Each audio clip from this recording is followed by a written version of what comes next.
Governor Cuomo, welcome to the UL Brooklyn Battery Tunnel. On a normal workday, this almost 2-mile tunnel carries 50,000 vehicles per day, and tomorrow you will see almost that many in here. What the governor and I saw here on the night of October 29th was quite different from what you see today. Where you were standing was a whitewater rapids river that quite honestly reminded me of the Colorado River. It sounded like that, and there were white caps as well. We estimate that on the next day when the governor and I came here, that we saw in each one of our tunnels 43 million gallons of water, and not just clean water. This water was full of silt and mud and oil, and we're in the process of cleaning that out. This water destroyed our electronic system, our lights, our fire system, our ventilation system, and we're in the process of fixing that. We're here today to talk about the relaunch of this as a tunnel for automobiles as well, and I'll let the governor talk about that in a second. As you know, we opened it up for buses last night at 4 o'clock. I would particularly like to thank the staff of MTA Bridges and Tunnels who have been working night and day since Hurricane Sandy hit. They're the ones who came up with the plans to get all of our bridges back up and running, as well as the Queens Midtown Tunnel and the UL Cary Tunnel. I'd also like to thank the governor. The governor has been with us all the way. He was involved in the first review of our disaster plan. He understood the importance of shutting down the MTA, shutting down our systems to protect all of our assets. He saw that preparation was essential and to the key for getting back up and running as quickly as we did. He very much supported our recommendation to shut it down, and you may recall back then that many people questioned whether the storm was going to live up to our predictions. Without him, without the governor, the restoration of the MTA service would not have been possible. Without the governor, the people of our city could not have returned to work as quickly as they did, and our city's economy and our region's economy could not have gotten back up and running as quickly as it did.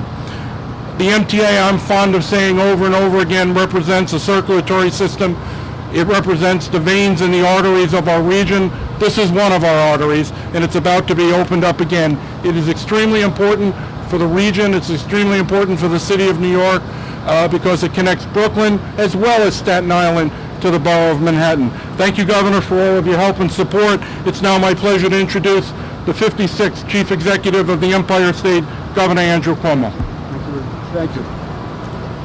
Thank you. First, thank you to Joseph Loda and the entire MTA team who has done extraordinary work. We have another example of it today. But even before the storm, as Mr. Loda was discussing, the decisions that were made were the right decisions. The preparation was the right preparation. And I think that's one of the reasons why the recovery was as fast as it was when it comes to the MTA. But all the countless hours that the workers have put in over these past 2 weeks, which feel like 2 months, if not more, has really been an extraordinary effort with great results for the people of this state. So I thank all of them. It's also my pleasure to welcome Secretary Ray LaHood to New York once again. He's been here many, many times. He's been a great partner to us, and I welcome him to New York once again. In many ways, this site for me is a metaphor for the entire situation. By a strange coincidence of events, that night on the 29th, I've been driving throughout the city, and I wound up on the overpass that's behind us and got to the corner of this overpass, and there were a number of neighbors, passers-by, just standing around watching this river. It was a river. It was a flume, Colorado River, you can pick it, but it was a whitewater rapid of water running into the tunnel, and it was almost surreal. It was just hard to even imagine what was happening. The East River was literally coming across Manhattan, meeting the Hudson River that had come over the banks. On the corner, I looked at the person standing next to me. It's Joe Loda, literally. We hadn't planned it. We just wound up at the same place at the same time, looking at it in disbelief. And the question was, when does it end? You know, we were talking about when was the high tide, because we were totally at the mercy of Mother Nature.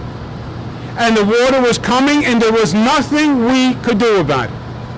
With all the power, with all the resources, there was nothing we could do about it. We were at the mercy of Mother Nature at that point.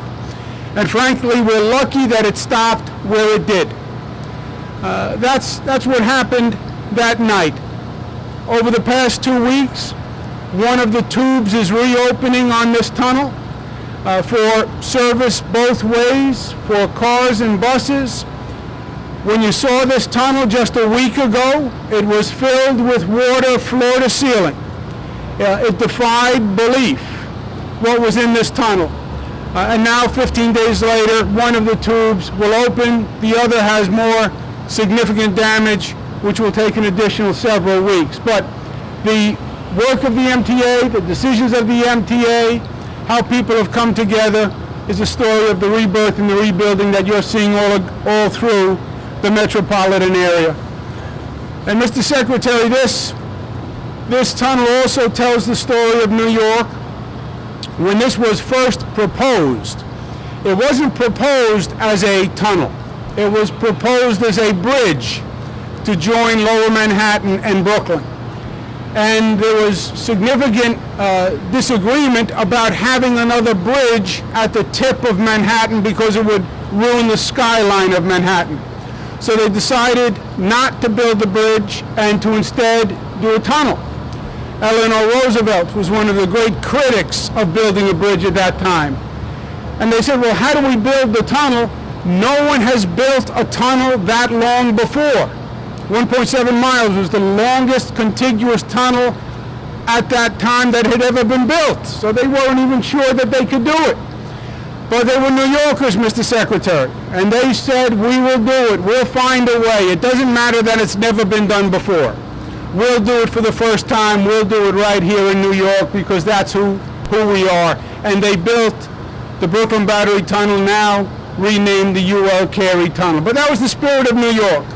And that was the vision of New York, and that's what we did. We had partners, like the partner we have in Secretary Ray LaHood today, federal government, and we said there's nothing that we can't do when we put our mind to it. And we're going to take that same attitude to rebuilding New York. And this is not just going to be about building back what was. This is not going to be just about restoring what was. This is going to be building back a New York that has never been before. And we're going to build back better than was before. And we're going to take this experience and we're going to learn from it, and we are going to be the better for it. I am convinced. And now it's my pleasure to introduce a representative of a federal government that could not have been a better partner if we had designed the request form when this started. They've exceeded every expectation. Department of Transportation was on the ground with us. They released $10 million from the Highway Trust Fund and emergency funds when we needed it. They provided us with technical assistance to help advise us through the reconstruction of the infrastructure. They truly have been great public servants and great friends to the state of New York. Secretary Ray LaHood. Thank you, Governor. Hello, everybody. Thank you very much, Governor. I'm delighted to be here for the opening of Lower Manhattan and Brooklyn. This is obviously so vital to commuters and to the economy. The reopening of the tunnel for cars is just one of the many steps taken to unify the city and return to normalcy. I want to echo what the governor said. I'm here because the president has told us, get to New York. Do what you can, when you can do it, as often as you can do it. Take your cues from the governor. Make sure that not only the governor of New York, but the governor of New Jersey. I was in New Jersey a week ago with Governor Christie. We do take our cues from the governor. When he called me and said, I have a letter for $10 million for emergency road money, within 2 hours we approved it, and I told the governor there would be more money as soon as another request came. Joe Loda has been a great partner on transit with us. We're in the infrastructure business. The reason I came here is because the president wants us here on the ground, but also because the governor told me of this opening. We are in the infrastructure building business, and we will be strong partners with Governor Cuomo, with Joe Lhota, and anybody else here that wants to get things done to rebuild infrastructure in New York and get people moving again. That's what we do. When the request came from the folks across the river here for a couple hundred buses to deliver people while the path was closed, we worked on it and we got it done. And those buses now are delivering people while the path is being reopened. We will do whatever we can. I think most of you know the president will be here on Thursday, and with some obviously further commitments for Governor Cuomo, for Joe Lhota, and for the entire region. The people know that we are with them, and we will continue to be with them until the governor tells us we're done with our work.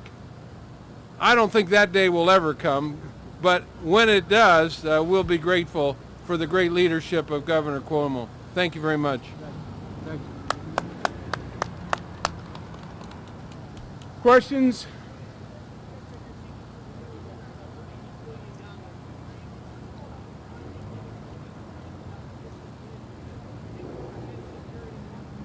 You know, Zach, you would have to talk to Sandy about the timing. I didn't design the timing. The hurricane happened when it happened. We incurred the damage when we incurred the damage. And this is about now rebuilding. We have to do it now. I understand the financial pressure that Washington is under. I understand the financial pressure that New York State is under and that New York City is under. And I know what New Yorkers just went through, and I represent New Yorkers, and this is when we need help. I wish it was more convenient, you know, but it's not.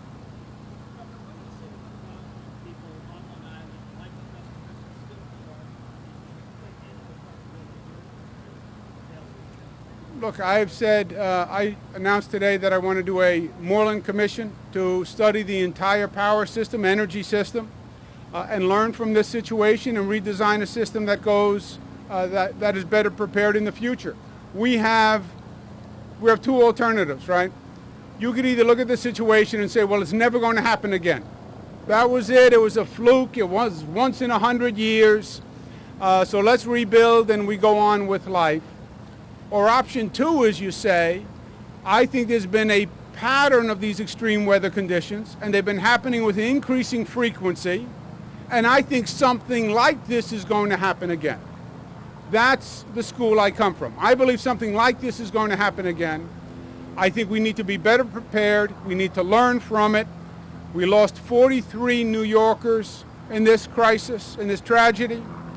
Cost us untold billions, $30 billion. How do we learn from it? How do we redesign the systems? How do we redesign the power system, the power delivery system, the utility system?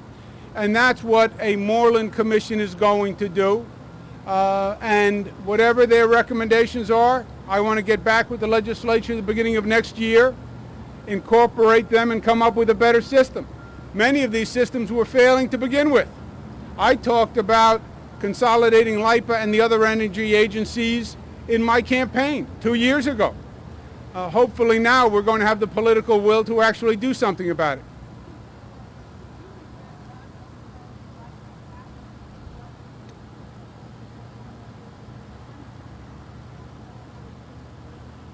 Look, Marsha, I am where I was to begin with. I said in the campaign 2 years ago, we have to overhaul the energy system. And you know what? We have to overhaul the energy system. Now, it is a massive undertaking, but I believe the silver lining on this storm can be that the legislature understands we need to seriously overhaul the energy regulatory and power distribution system in this state.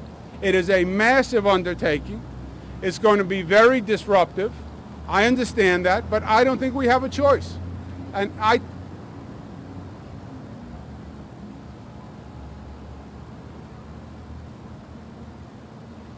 yes, we can use the Moreland Commission with subpoena power to force the investigation, to force the review, to force the study. Because the first step is, how do you want to do it? What do you want to accomplish, and how do you want to do it? And that's what we hope to learn with the assistance of the Moreland Commission. we redesign a new system, and then working with the legislature, we actually get it done. It is a massive enterprise. And it will be, as I said, disruptive. You're talking about a whole bureaucracy that has to be changed. But by the way, the bureaucracy has to be changed. We can't go through something like this again, or we shouldn't go through something like this again. And learning from it is going to be very, very important. And it is learning. Look, no one went through what we just went through. This was the greatest hurricane, they say, in the history of this part of the country. It was the greatest flood that we had experienced. So in some ways you couldn't have known, but now we do. Let's incorporate those lessons. Let's learn from it. Let's make the changes we need to make, and let's grow and let's go forward. And let's do it while we still are in the moment. You know, from my point of view, I don't want to lose the moment. People are focused now. People understand it. People get it. The legislators get it now. While we are still in the moment, I want to start the discussion about these changes and these reforms. Too much time passes, Marcia, people will move on, they'll get on to something else, and then it'll be hard to get the kind of political will we need to make these dramatic changes that we're going to need to make.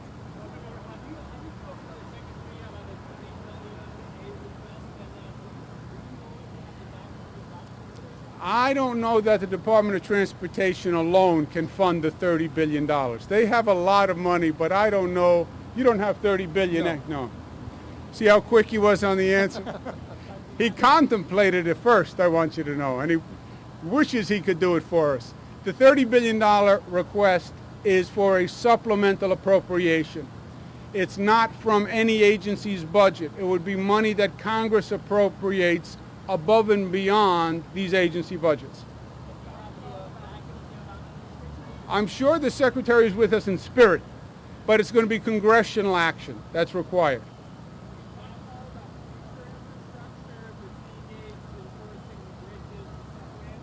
We have not had that conversation yet, and we're going to be making an announcement in the next couple of days, putting together a process to actually come up with a plan, and then we'll be talking to the Secretary about it, among others.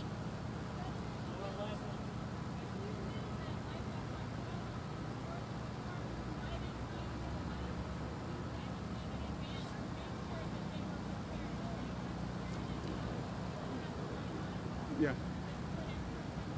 LIPA did not work for many, many years. It was fatally flawed. It was without function. I believe LIPA has been beyond repair for a long, long time. And this is about designing a new system, overhauling the old system, and that's hopefully the silver lining, is that we'll have the political will to actually do that.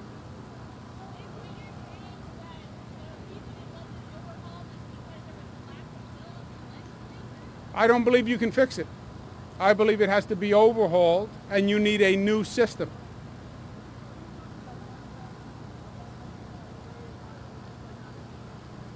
Well, that's one of the options. You have a number of options here. You have existing utility companies, Con Ed, PSE&G, National Grid on Long Island.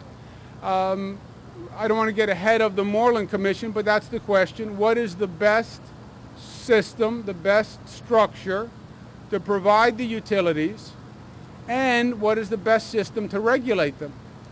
And then there's an issue of what did we learn through this emergency that can actually educate us on a preparedness plan and a response plan going forward.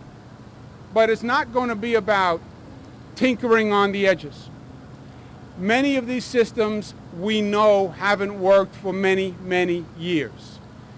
This situation painfully exposed the failings. But this has been a long time coming. I've talked about it for years. Again, the silver lining, hopefully, we now have the political will to actually bring change. Mr. Secretary, you want to make any points? Nope, I'm all set. Thank you. Thank you very much. Thanks. Good.